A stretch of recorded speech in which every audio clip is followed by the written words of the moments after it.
Log recording. This is 8:57 in the morning. It is the 29th of July, 2022. Your zombie weaver, John C. of Roseman, California. Emotionally deprived and sleep deprived and still screaming for more Z's even though my body is saying, huh? And I wish a fellow thespian, I guess. Well, I'm not a fellow thespian. I'm just a fan of sorts. But the gentleman's reaching his 50th. He's not quite reached it yet because I hadn't seen the grays on this poor guy. Maybe he's got too much life in him left to actually leak out the color of his hairs. Short, stubby as he has. Try to keep it nice and neat and trim. That's scruffy looking. That's scruffy looking. Or gray, for that matter. So happy birthday, old man, I would say to him. You're getting there in age, but when you start showing your grays, let's talk. Meanwhile, how the hell am I doing these days? Oh, you know how the grief law goes. Every single day is another day of bitching and moaning and groaning, I guess. Researching people online and how they're dealing with their own damn pain and their own miseries left and right. And understanding it more and more that it's a pathway, it's a process, it's something we still have to deal with, and sometimes, as I've been trying to explain many times, people just don't want to deal with it. Or actually, people want to capitalize on it, and I pissed off a lot of authors on Facebook regarding it that they don't respond back. Well, naturally. Because they want the money, they want the attention, and they want people to follow it. But then when an upstart like me gets on there and starts belly aching about the damn shit, yeah, naturally. Here comes the block function. Block me here, block me there, that's fine. Be my guest. You asked the questions, I answered the damn things, and you didn't even like them in the first place. Because when you're in pain, you're in misery, you're not thinking, you don't care about thinking, at this point over here, you're reacting. You are reacting to a hell of a lot of things, and you just don't care. And that's the problem with being in this stage of it. Try to explain in one particular page of how this works, how the perception of it works, is for those people who keep looking for the rays of hope down this pathway. They're able to see the solid ground around them. And I used this example once before, or actually a few times before, that you're a stubborn old mule, baying and crying and pleading, and you have solid ground around you. But you can't get your legs or your hoof just to get onto solid ground, solid surface, just so you can just. And then you're out. And then you'll start to feel better about yourself. Oh, no, no, no, no.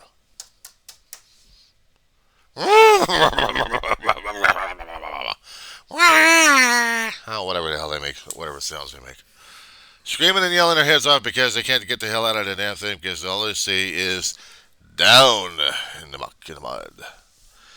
And then I started using an analogy concerning about the movie Never Ending Story. Back in the 80s, early 90s, I think 80s. The hero character Atreyu was supposed to be going through a lot of quests to bring the child to them to help save their world with a lot of imagination. And the kid had a lot of imagination. Always getting beat up for it, but he loved reading books. And he read this particular book, The Never Ending Story. And it brought him along into the world. There's a cute fantasy stuff, especially when you're a teenager and you're looking at this stuff and like, why did that stuff ever happen to me, you know?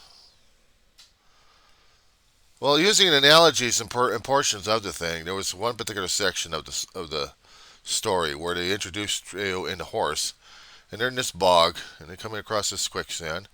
Yeah, well, actually not quicksand, but this bog, and it's sinking the horse down because this thing is full of despair and misery and everything else that us regular humans right now are dealing with concerning about our own feelings, about their own grief, and about everything else that's weighing us down.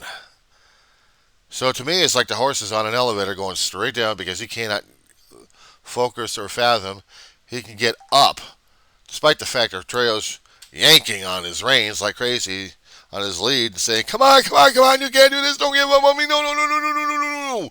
Bloop, bloop, bloop, bloop, bloop, bloop, bloop. He's gone,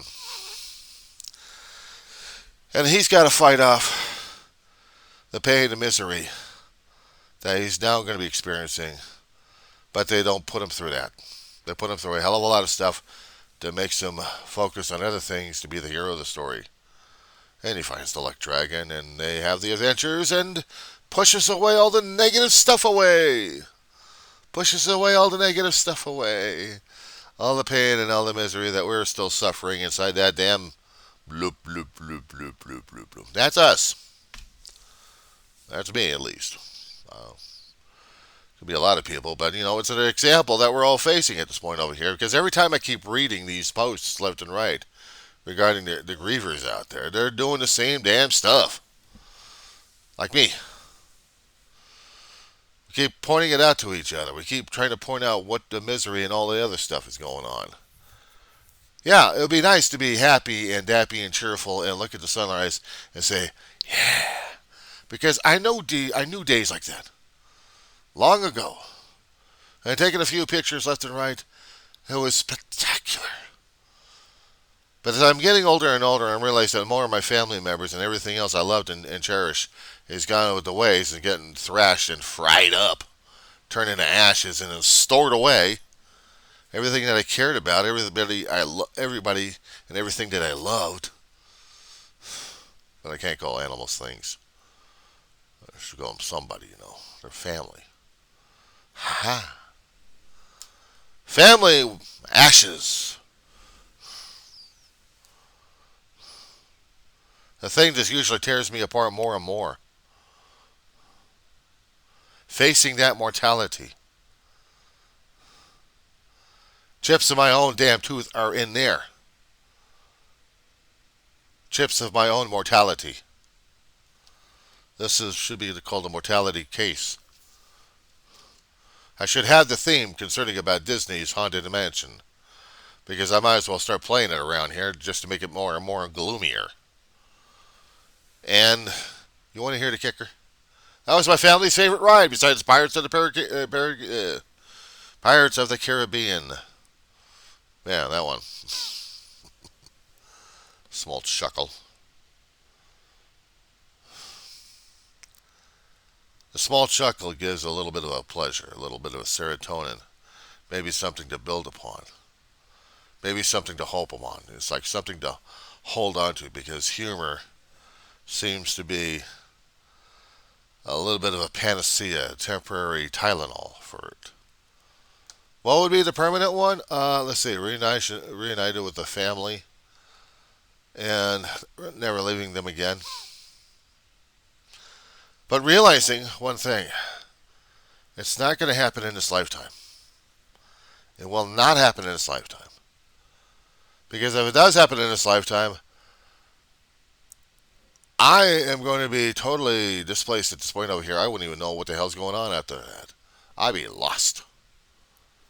I'll be looking at Ragnarok or Revelation or whatever they would call it when it would happen and actually see the family alive. If it actually happens, can you imagine that? Imagine your family coming back to life from the grave, from the ashes, not acting like, ah! But actually, your actual family members coming back to life. And coming from someplace. And actually with having the hands out, ready to hug you.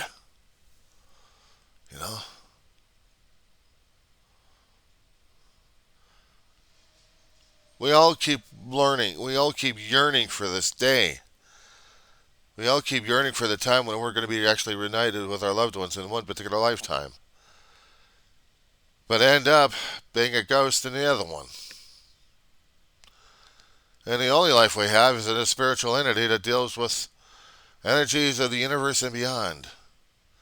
Beyond mortal's squishy brain capacity to understand. We're only understanding because of our own five senses that can actually pick up everything around us through sensory organs. And the brain can try to process all of it. But beyond it, that's a different story altogether. That's a different feeling, entirely different thing altogether that squishy brain will not be able to process. I know. Because I've been there and done that. Some of the other people kept trying to explain what they were going by and writing books about it and publish and getting money off the damn thing. Telling people stories about it. Of course, people pay money just to hear the damn stories. And me, on the other hand, I'm telling the stories because I'm not making any money off it and I don't want to. Thank you very much. I got enough issues as it is. Beyond this realm, beyond this world, there are things beyond us that we don't even understand. But we're mourning our loved ones that are lost in this particular realm here, in this particular dimension, in this particular universe, whatever we call it right now as it is. Reality check. Because this is where we grew up, this is where our memories are starting, this is where our memories formed, this is where our relationships were, this is where the ties were.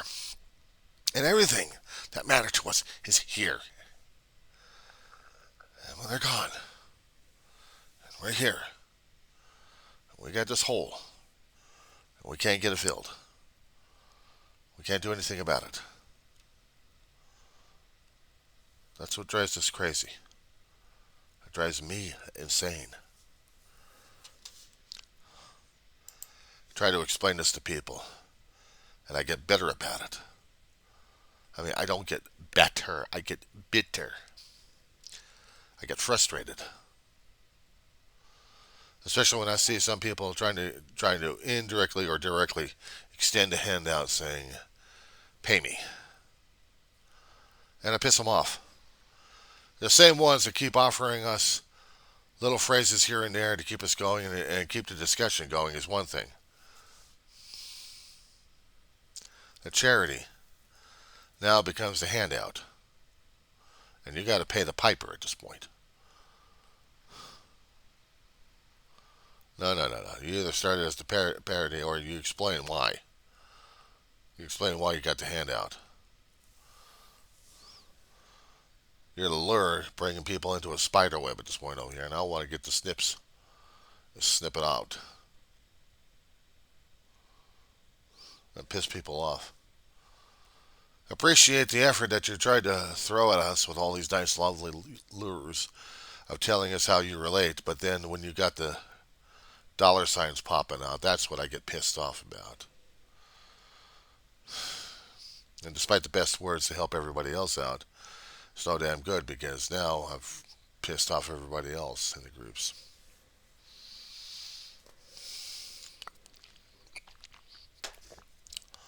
Either you offer to charity and it's gradually accepted. You could ask for donations and that's one thing. Asking. But then selling a service? No. I don't do that. But as for dealing with the grief, dealing with the pain, dealing with the bog that keeps sucking us down, sucking me down at least. Look, I know there's something positive beyond the damn bog, beyond the damn little mud patch my own mule legs cannot get past. Until I get those feelings and thoughts reconciled, then maybe get to a point where I'm going to be making amends after that. I'm not going to be recognized as someone else trying to lasso me around the neck. I'm going to be pulling back. I'm going to say, why don't you feel what the hell I'm feeling? Yank! Put him through my own mess and let's see how he feels it. Let's see how he understands what I'm going through. Yeah, I understand the effort of people trying to get me into the light because they don't want to see a guy screaming and yelling his head off because he's looking at his feet and he can't move beyond what he's moving beyond. He's moving too damn slowly for everybody else and they want him to go forward. They're so busy with their own lives and everything else, they have to keep shoving people away, shoving away because they got to keep going forward. Right over cliffs. No, not really. I'm not going to be falling for that. I look at the stuff, I understand what they're talking about, and it's hopeful enough. And people trying to relate to grief by different creative ways, I relate to that very well, and I respond to that. And I'll throw in my own ways of interpreting it for people to look at and understand. Beyond that, you tell me. Somebody else is going to be telling me how I should live. Should. No, it doesn't work that way. Because I'm still dealing with reality check. And my reality check is I've still got four hooves still in this dead mud patch called grief and depression at this point over here. I'm still trying to get past. And it's increments. Too damn slow for people to look at and interpret. Because I'm not moving fast enough for them. To them, I'm just standing still. Well, tell that like a sequoia tree to an ant or a fly. A sequoia would have hundreds of years next to a creature that has a short lifespan.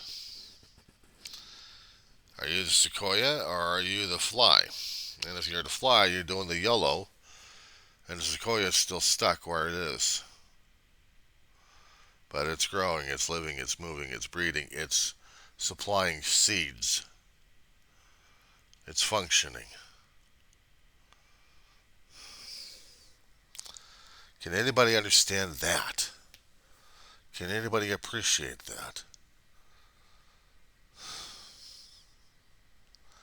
I can get colorful, I can get creative concerning about the English language.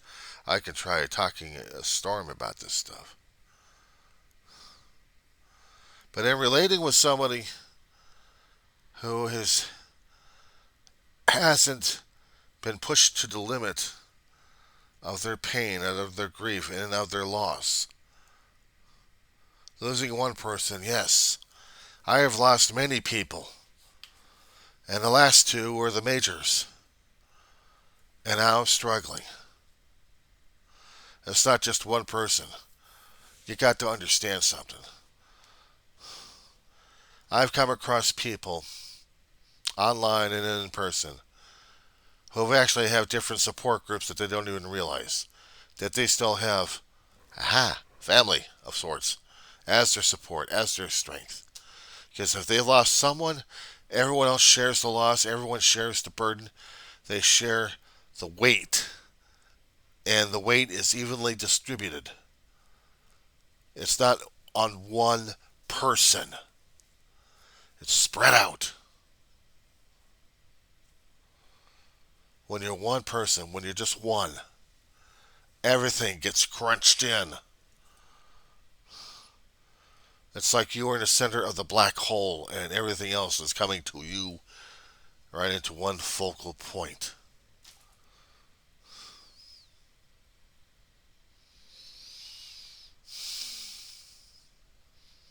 Not even light. Not even light. No escape. Just focused. Your own internal hell at that point. How do you get out of it? No one else comes around. No one comes around to help you out. You have supposed friends or family, but everyone else ignores the living crap out of you. My message to people that I used to love and care about. I'm still here. I'm still barely surviving. In here and in here. Ignore what you see, the physical trappings. They're just trappings. But when it comes down for the internal person, what can you do for them? What can you do about them? They keep pleading for help. And then, and then, what if the day comes and you no longer hear from that person ever again? Because they decided to take that final walk. They took that final path. They chose to do it because no one else listened. And they went over the edge.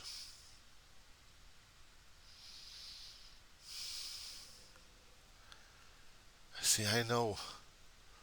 I relate. I understand. I feel. My own bloodline deserts me. My extended family hates me and don't even talk to me.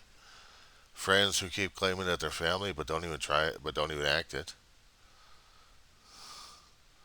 You know, communication is the key, but when everyone else is stone deaf, they're all stone statues. But they're supposed to be your friends. Where's the love? Where's the feeling? Where's the empathy? Where's life? Nothing. Sip. So it's no wonder that the ones who actually take that final step and right over the edge, they left signs, they left footprints, but did anybody follow? Did anybody understood?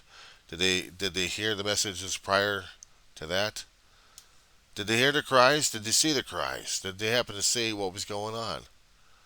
Nothing. But they'll start to ask questions afterwards after the act is done. And then after the person is already dead, splattered, and everything else, then what do? You pick over the stuff like vultures.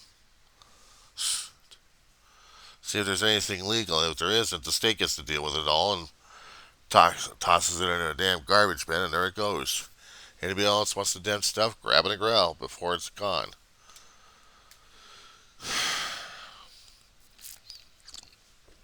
That's what's going to happen to me.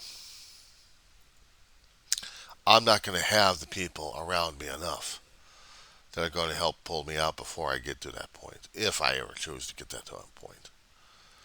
Who knows? My life may decide to pull the plug on me. Maybe the three fates will be kind enough to do that. But then everybody else will be starting to ask their questions after when they don't hear from me about 2 or 3 or 4 weeks because I'm already ashes by now or in a grave somewhere. Whatever happened to John Weaver? Whatever happened to John Cameron Weaver that used to live here in this apartment or used to be in their lives? They'll all ask questions. And what do you do with this stuff?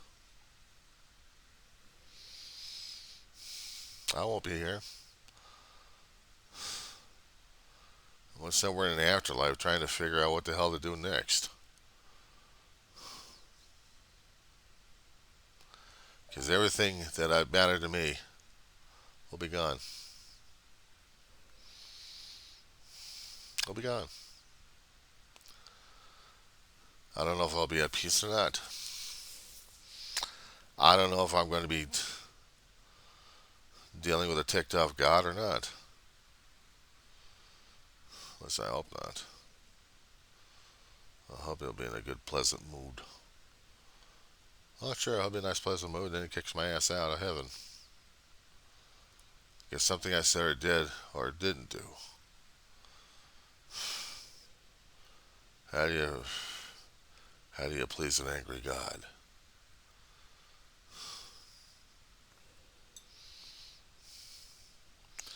People will try to leave concessions afterwards, trying to make do.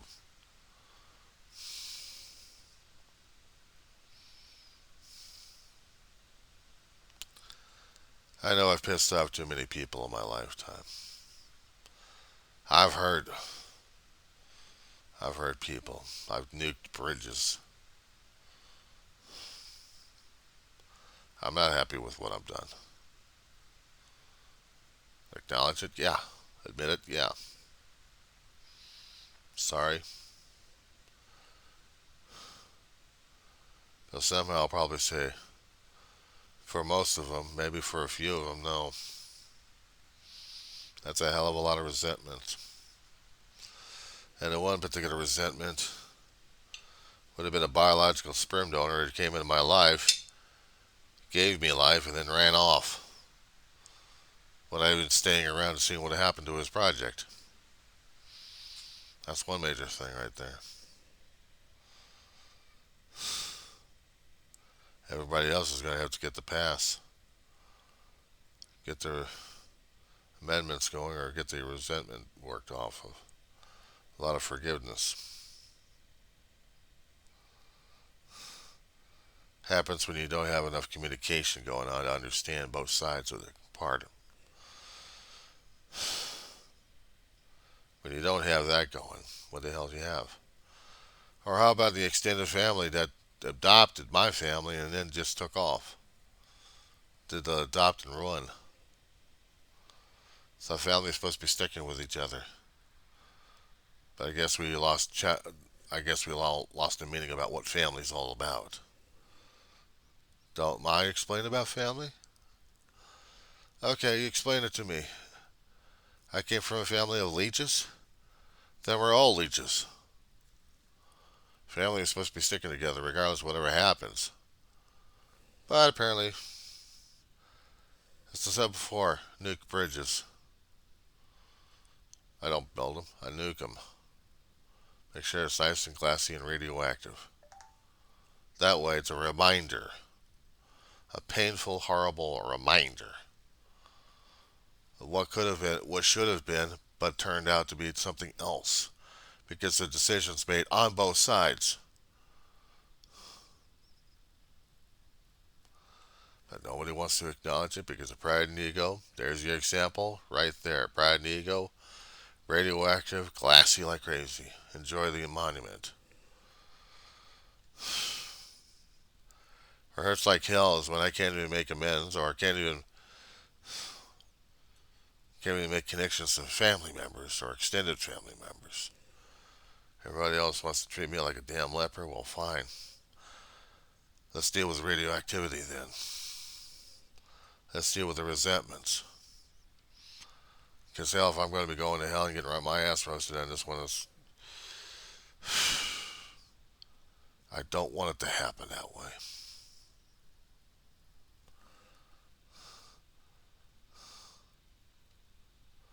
Yeah, I could blame the other guy, but I'll still have to point the fingers back at me. Because I'm the one pulling the damn trigger. And then the relationship is all nuked. Congratulations, John. Your success on that one. You asshole. It would have been nice. It never happened. So, when it comes down for the last few minutes of a person, is that person going to be whining and griping about how much everybody else destroyed his life, or did he try to do something to create something and just pleaded to God and everybody else to forgive his ass for it? And maybe somehow someone will just say a prayer for him. Tries to find a way to make amends before it's too late. That's what hurts sometimes.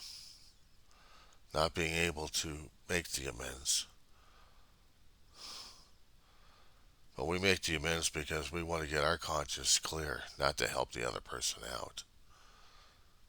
We're going to be doing the amends. We should have had the communications going, and they would tell us what we can do to solve their conscience. But if we can't do that, then we can't do it then, can we?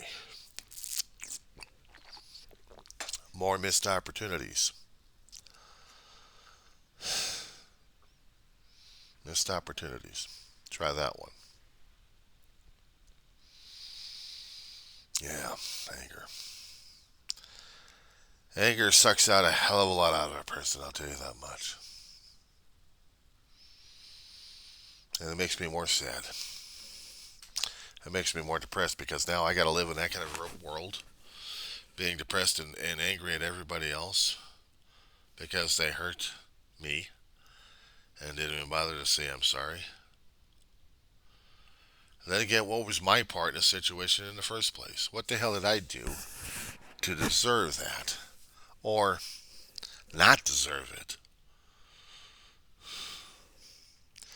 Was I the cause of the problem or the result of the problem?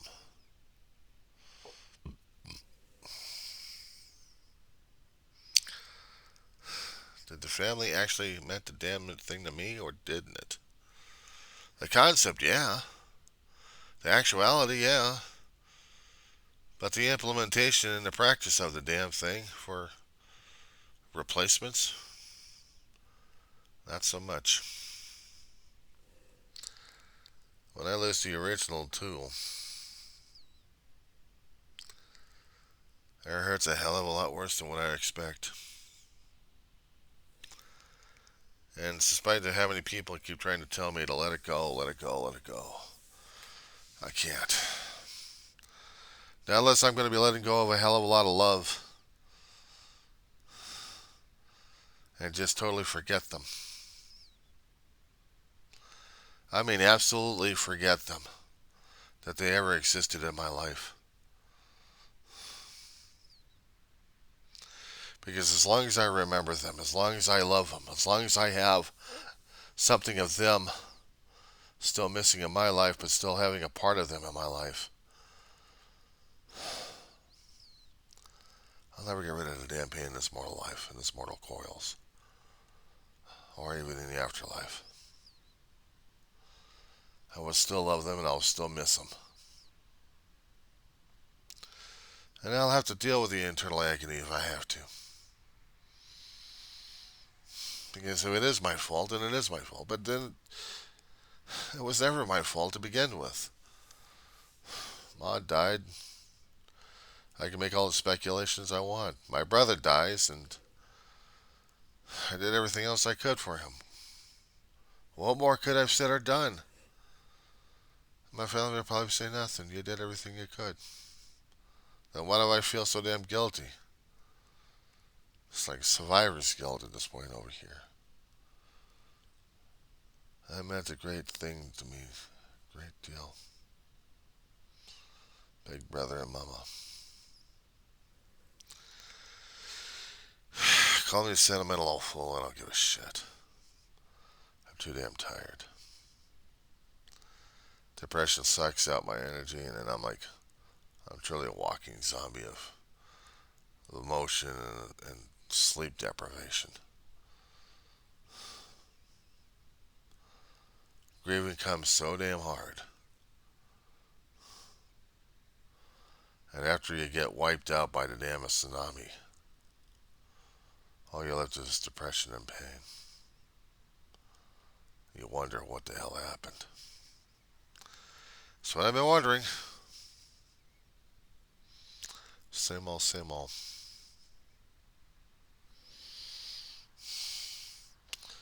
I feel more of my age during this time. I feel more of the gray hairs coming out. I feel more and more use of this item keeping me stable physically as I walk.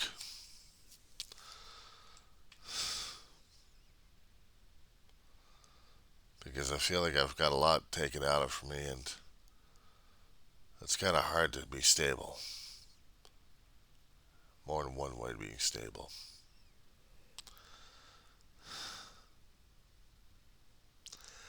I guess I'm too much of a fool and idiot.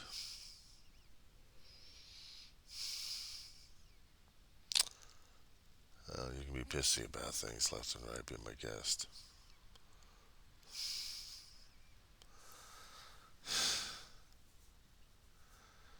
If I would say I'm sorry to the family, I'd say I'm sorry to the family, to the extended families.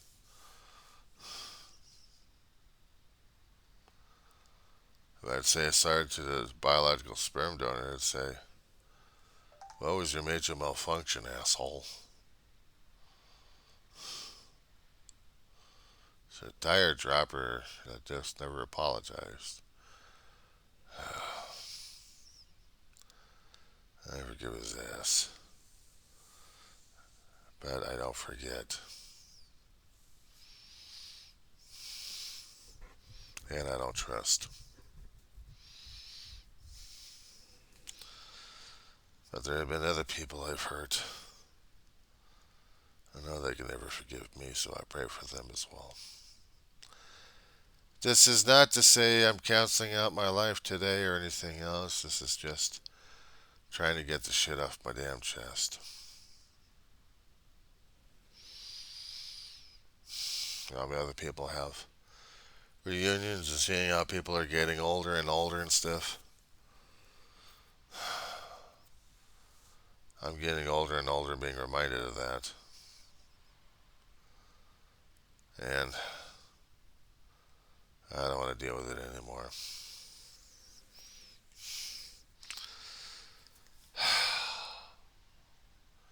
Sex getting old. We get wiser and then we get heavier. More ways than one.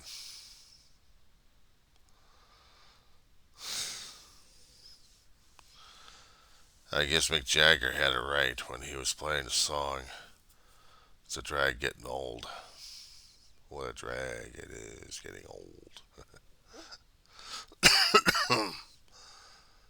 Yeah, Mick, you were talking about it accurately, weren't you, pal?